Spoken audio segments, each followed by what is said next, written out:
My name is Adam Steinman.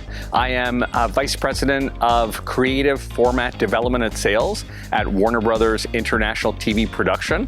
I'm the person to talk to in America if you want to talk about bringing formats to the States, but also taking formats and adapting them around the world. Formats that I've been involved in, either in creation or rolling out internationally, I helped create the strategy and rolled out The Bachelor internationally, Ellen's Game of Games, which is in more than 8 countries now, and we created a hub in Portugal.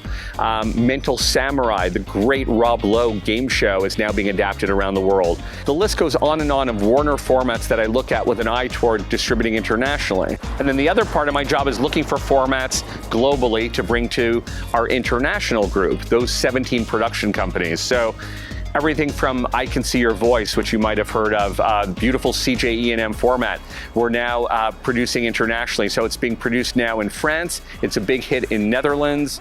We produce The Masked Singer in Australia. So I'm looking all around the world for brilliant formats that are scalable and producible, both scripted and unscripted, with an eye toward adapting them in any number of our local production companies. I had always been a fan of Kdramas, of for sure Korean reality TV. We had all been watching with amazement at the success of Masked Singer. And in my sort of usual, voracious appetite for content, I found myself watching a lot of JTBC reality shows. So I reached out to JTBC, and then I was going through their catalog, and I saw Sky Castle, even before, I think right as it was being released. And I looked and I was like, wait, there's a show about a college admissions scandal in Korea? And they said, yes, why? I said, well, why is because the exact same thing is happening here, and it's super high profile. So I emailed the then head of Warner TV. Typically, I'll send emails, you'll hear back in a few days. I heard back within an hour.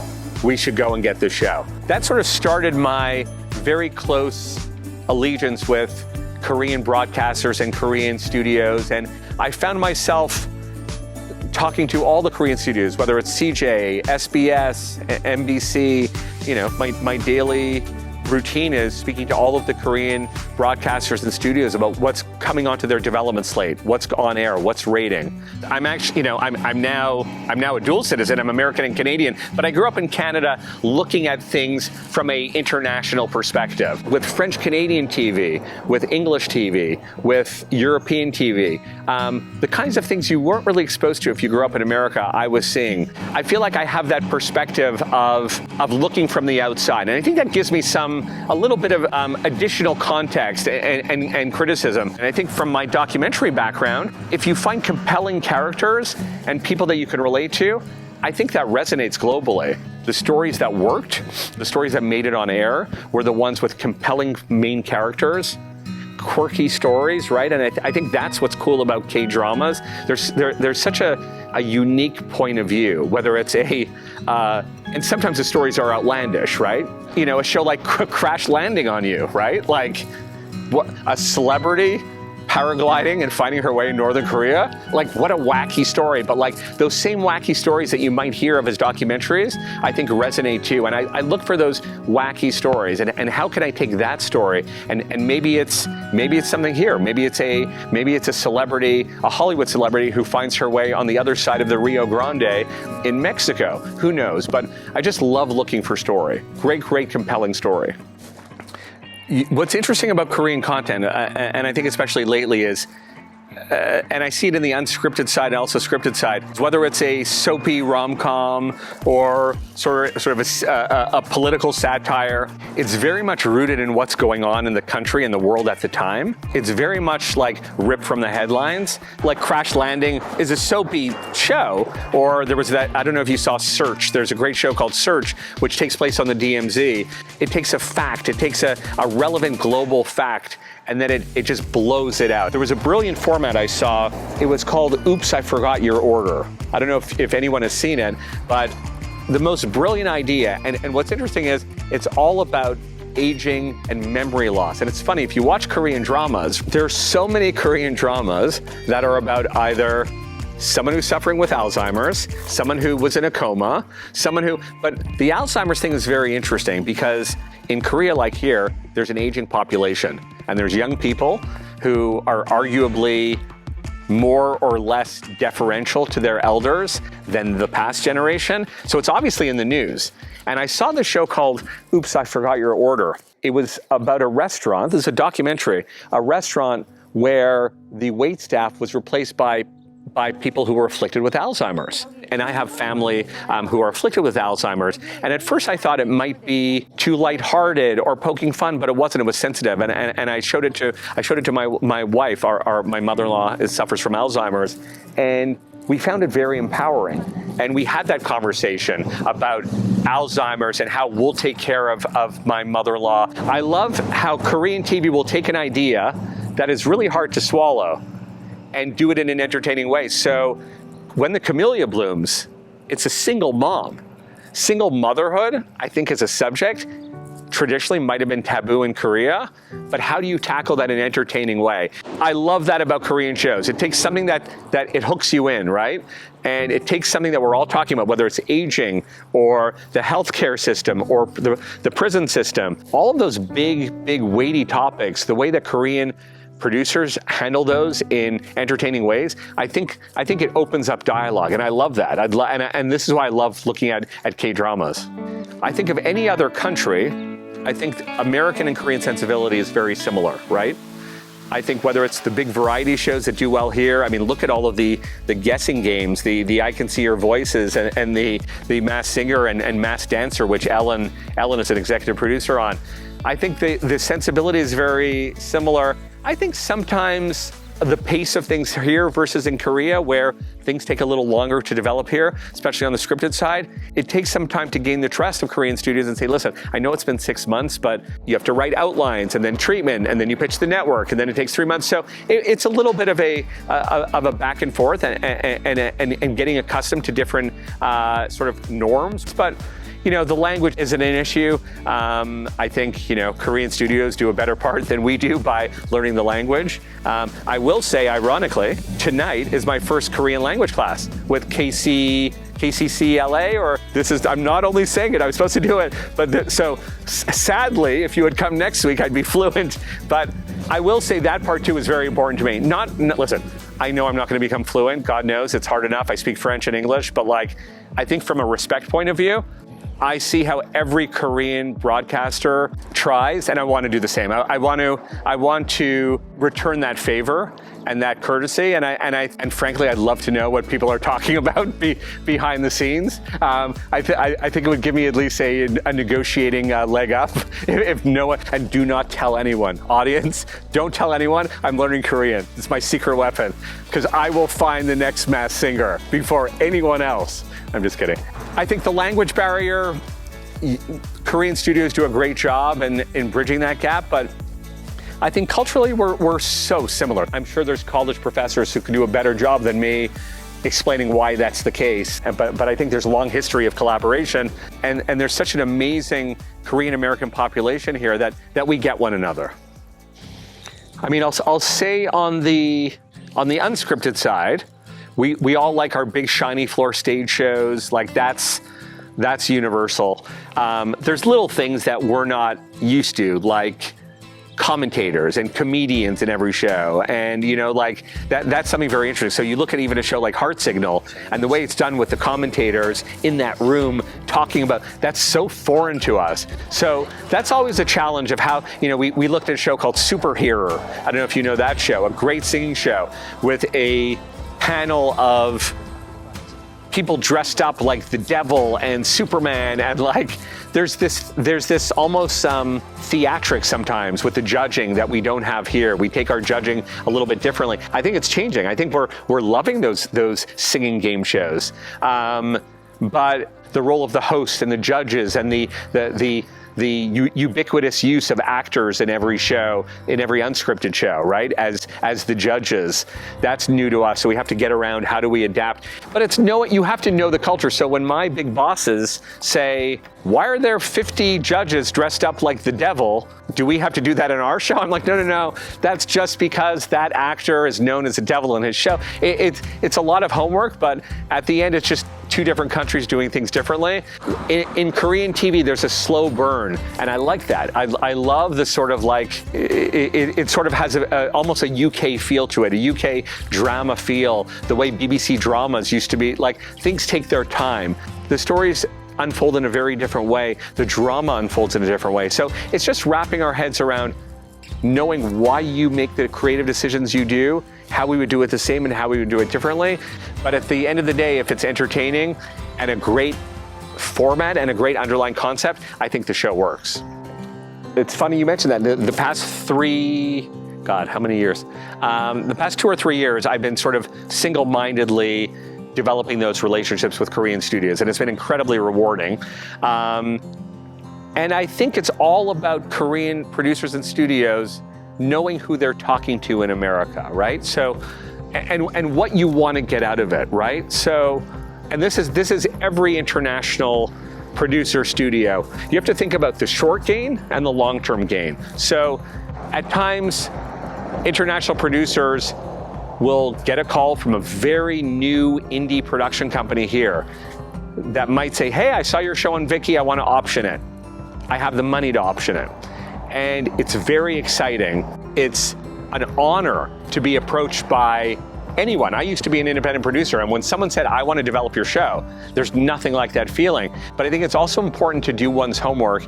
And if someone approaches you about optioning the format, just because they're offering you X thousands of dollars to option it for the year, it's important to say, you know what, let me speak to the broadcaster, let me talk to the network and say, or the studio, or why don't I talk to Adam, who I know, and find out if this company is one that these networks or studios will even work with. Because not in a way, there are different studios like different writers, they have deals with different producers. So I would say, think before getting into a year-long option agreement. Because at times, I get projects that are already in late-stage development. That's something to think of too. When you come to a studio, you want to have thought through on how it would work for the US, but you don't want it so thought through necessarily that they can't see beyond it and how they would want to do it. So when you come to a studio like Warner or any studio, I would say come with as few attachments as possible, because like with Sky Castle or other Korean formats, we have amazing production companies within the studio. So Mindy Kaling's company, Elizabeth Banks, J.J. Abrams, all these companies looking for content. If you come in with another producer attached, another writer, we come in and that's a lot. That's like a lot of attachments, and that's like a big pie. I would say if you have a hit show or a hit script, come to us first. And I'm not saying us, come to anyone. I'm saying you, because it might be a perfect fit for one of our pods, one of our production companies, where we can collaborate. If there's already a writer we don't know or a production company we don't know, it makes it less of an exciting proposition for us. So just think about long-term versus short-term. And if you're already doing business with the networks, you can call and say, like, what do you think of this writer? What do you think of, before jumping into a year-long process where maybe you've given your format to someone who can't actually execute. I mean, what I find very exciting now is that there's amazing content, right? I think it's never been a better time to be a creator, because you have HBO Max, you have Netflix, Amazon, you have smaller short, you have Viki, you have, there's a whole streamer dedicated to Scandi crime noir, right? There's great short form. So I just picked up a really great short form project from Canada called How to Buy a Baby. 2 seasons on CBC Streamer. We looked at it, we thought it could work for our group. It's now the biggest hit long form series in Sweden. We have the global rights. We're going to take the success of that version and make local versions around the world. And then at success, bring it back to America. But that's a long way of saying, I think now there's a streamer and a platform for every creator and every genre, which is great. It's great for me because I can look around. But what I've noticed too is shows are finding their logical place. So you'll find the big, noisy, shiny floor still ending up on big broadcast networks. So I Can See Your Voice, Game of Games. We have a show called Family Game Fight coming out. Big shows that are really like the lifeblood of Korean TV. They're still going to end up on big broadcast networks. And then you have the shows like Love is Blind, right? Those sort of risque dating shows. Those are the streamers. So that's where we're going to find a show like Heart Signal, right? That it's going to end up somewhere in the streaming space. It's more about slow burn and story, and it's a little bit provocative. That's where you'll find that. So I think there's more outlets and there's more opportunity, but I think shows are finding their natural home still. So personally, long-term goal, and I mentioned before, is to learn Korean. So that starts tonight from 7 to 9 p.m. Tune in if you want to laugh. At the very least, I want to learn how to order at my favorite restaurant in K-Town. So long-term is expanding the Korean language. No, but truly, professionally, and I'll keep it sort of to this conversation. Like, I want to find a hit Korean show that we really launch here. I want to co-develop formats. So in the same way we're co-developing with the Canadian Broadcasting in Canada, and we develop at TBSI, we're talking about co-development partnerships with big Korean networks. So we have a great first look now with CJ&M. I'd love to find a couple of shows that come from that, a couple of hit shows. I'm already looking at new scripted shows, a couple like right now that I see from KBS. Looking at more scripted shows from CJ. I'd love to have a hit K-drama come out of Warner Brothers, whether in the US or internationally. So every day I'm sharing content with our teams around the world. I'd love to find that next big singing show, whether it's from CJ or SBS or JTBC or NBC. Like, I'd love to find that the next Masked Singer. We're also developing premium documentaries, and that's important too. I want to tell story. I want to use our platform to tell really compelling documentary stories. So, love to continue on with those documentaries and find a great scripted drama, finding really cool projects from unknown creators in Korea. We're talking about getting involved in one of the very iconic and unique script writing competitions that all of the broadcast networks in Korea, that's how they get their ideas. So what would it mean to partner with a Korean studio and look at those formats from the moment they're pitched with an eye toward adapting them and selling them in the US? So I'd love to do that. I'd love to collaborate at the very early stage with Korean writers to figure out how we can take their ideas and launch them globally. I think it's the most rewarding profession. You meet new people every day. You go out there, you find quirky characters, you find matchmakers in very interesting subcultures. You find the creator of the Steadicam. You find restaurants in Korea with servers who suffer from asthma. Like, it's such an amazing industry for people who are curious. And I will say this, it's a lot of work at the beginning, right? So I was a PA and I was an assistant, and what I will say is, don't assume you're going to direct the moment you get to LA. Because there's a sense that the minute you get here, you're not going to be a PA, you're not going to be an assistant, you're not going to be in the mailroom, which is such an iconic LA thing at an agency, but it helps. It helps learn how the business works. I would say, come here with no ego, okay? Be open to anything. Be open-minded, but also be assertive. And don't be afraid to, some of the best ideas that we picked up came from our APs and our assistants. We're very, listen, in other places are very hierarchical globally. Here I will say, if there's we all have the same goal. We all want to find a show that resonates and is a hit. So if it comes from your assistant or the craft services person or your head of development, I will say that people are pretty open-minded. So be humble, but don't hold your ideas back. That's something you will regret, right? Years ago when I was just starting, I would always frustratingly open up the trades and there'd be an idea and I'd be like, oh, damn, that was my idea. And I'm like, but only I know that, right? Like, I find also with young writers, they're worried about pitching. They think maybe you'll take their idea. If a producer or a studio doesn't treat you well, guess what? You're not going to be working with that studio again. It's all about mutual trust, but also being fearless. Find that person on LinkedIn who's a brilliant director.